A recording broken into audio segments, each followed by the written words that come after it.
Assalamualaikum dan salam sejahtera. Nama saya Nurul Fatin Zafira binti Ahmad Tirmizi. Pagi ini saya akan membuat satu perbentangan mengenai projek berkumpulan yang telah kumpulan saya hasilkan. Sebelum itu saya memperkenalkan saya mempunyai dua ahli kumpulan iaitu Amirul Farhan dan Rosnina. Dalam perbentangan ini, saya akan membentangkan mengenai pengenalan syarikat, latar belakang masalah dan carta organisasi produk. Okey, seterusnya kita mulakan dengan pengenalan syarikat. Syarikat Zaros Hantech telah ditubuhkan pada tahun 2020. Penubuhan syarikat telah dilaksanakan oleh 3 rakan kongsi iaitu Amirul Farhan, Fatin Zafira dan Rosnina. Nama syarikat direka hasil daripada 3 gabungan nama rakan kongsi tersebut. Zaf mewakili Zafira, Ros mewakili Rosnina, Han mewakili Farhan dan Tech adalah teknologi. Jadi, tujuan syarikat ditubuhkan adalah untuk menghasilkan barangan elektronik yang berteknologi tinggi. Pengeluaran produk yang pertama yang telah dihasilkan oleh syarikat iaitu Smart Remote Control. Produk yang dihasilkan menggunakan gabungan teknologi yang berkuasa tinggi. Kita pergi kepada latar belakang masalah. Mengapa produk Smart Remote Control perlu dihasilkan? Okey, terdapat beberapa masalah yang telah dikenal pasti terhadap penggunaan alat kawalan jauh yang sedia ada ini. Antaranya ialah alat kawalan jauh yang sedia ada mudah hilang akibat kecuaian pengguna. Yang kedua, tiada inovasi alat kawalan jauh yang ada pada masa kini dan hanya menggunakan teknologi hutang tekan sahaja.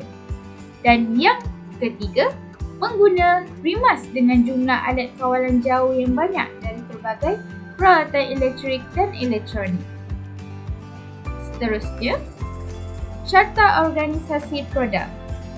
Pengajar untuk subjek ini ialah pensyarah Profesor Madya Dr. Amirudin bin Udin. Ketua kumpulan untuk projek ini ialah Amirul Farhan bin Azlan Nizam.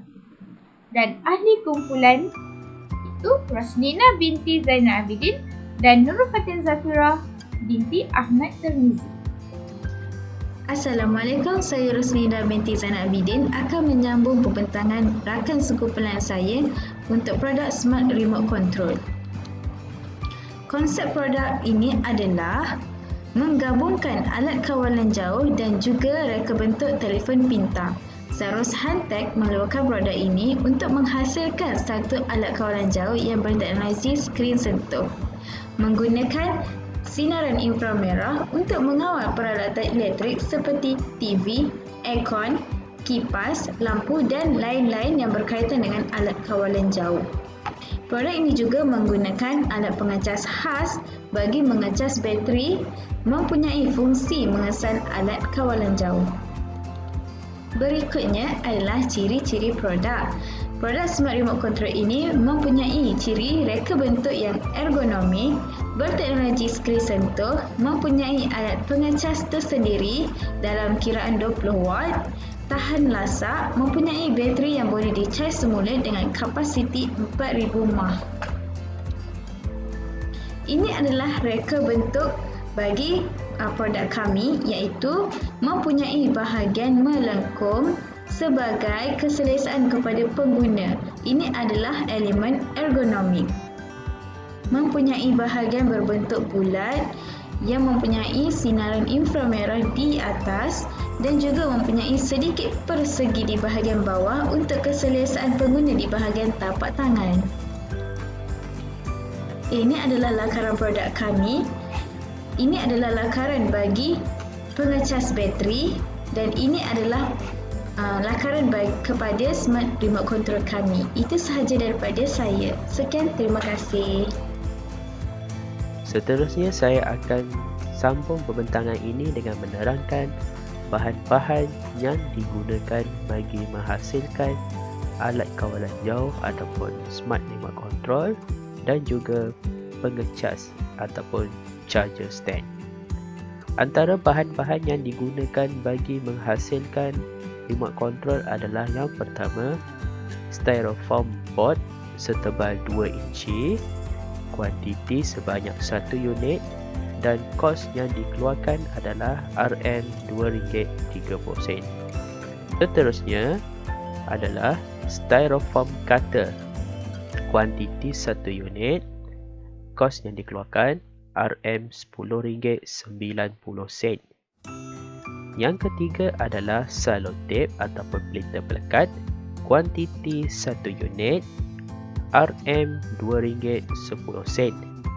Seterusnya adalah cat mural untuk proses kemasan, kuantiti 1 botol, RM3.90.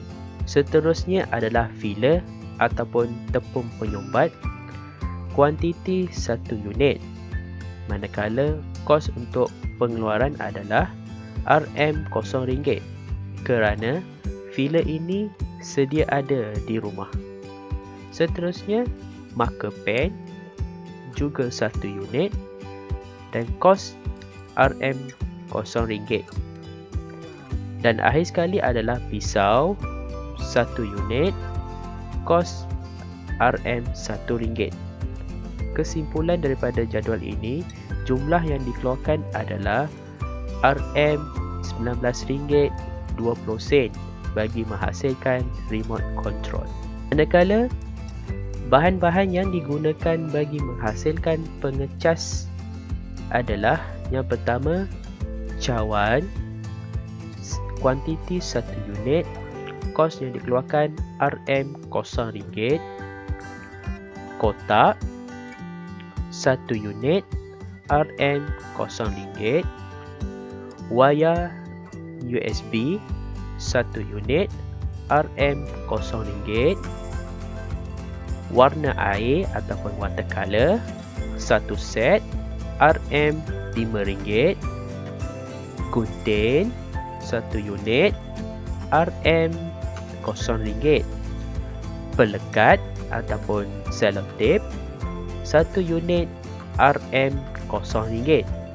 Jadi kesimpulan daripada jadual ini, jumlah yang dikeluarkan bagi menghasilkan pengecas ataupun charger stand adalah sebanyak RM5.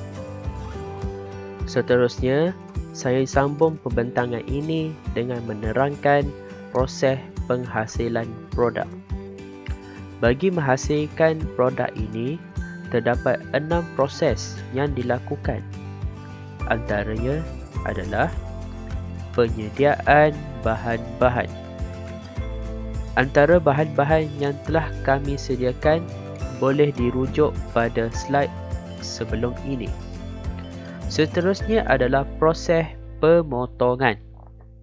Antara peralatan yang digunakan untuk proses pemotongan adalah yang pertama, kami menggunakan styrofoam cutter yang digunakan untuk memotong styrofoam board.